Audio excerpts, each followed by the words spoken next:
Saviez-vous que chaque carte Pokémon cachait une histoire unique? Bienvenue dans les secrets des cartes Pokémon.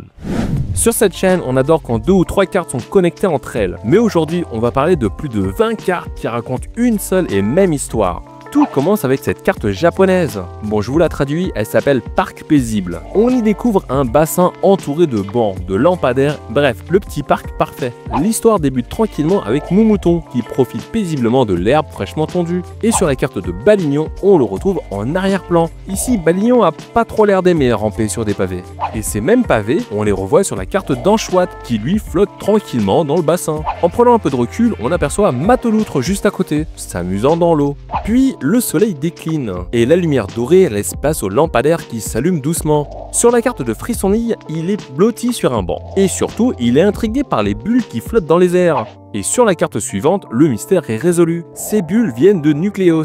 Et Frissonille l'observe en arrière-plan, fasciné. La nuit est tombée. Sur la carte de Scrutella, le parc s'illumine sous la lune.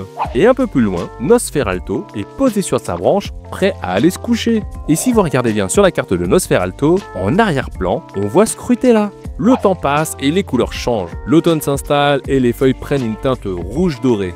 Crémy s'amuse au milieu de ce décor, qu'on retrouve aussi sur la carte de Fennec, qui lui bondit et a l'air d'être ravi de cette ambiance automnale. Et bien sûr, parce que c'est des cartes connectées, on voit Crémy dans le fond de la carte de Fennec. Puis vient l'hiver, le parc est désormais recouvert de neige. Ici, Monsieur Mime de Galar découvre les joies de la glace, et Elionceau s'en donne à cœur joie en patinant sur l'étang désormais gelé.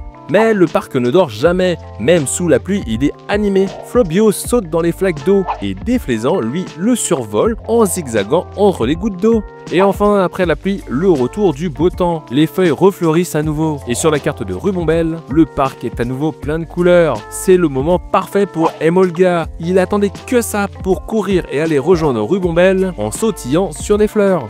Et pour conclure cette balade en beauté, place au concert final. Melocrick s'installe sur un banc et lance une mélodie. Tout autour, tous les Pokémon qu'on a croisés précédemment viennent l'écouter. Nosferalto, Moumouton, Emolga, Frissonille, Balignon et encore plein d'autres Pokémon qu'on n'avait pas envie de citer parce qu'en fait sinon ça ferait une vidéo trop longue. Mais cela permet de créer à ce jour l'histoire la plus longue jamais racontée sur cette chaîne. Et surtout dans tout le jeu de cartes Pokémon.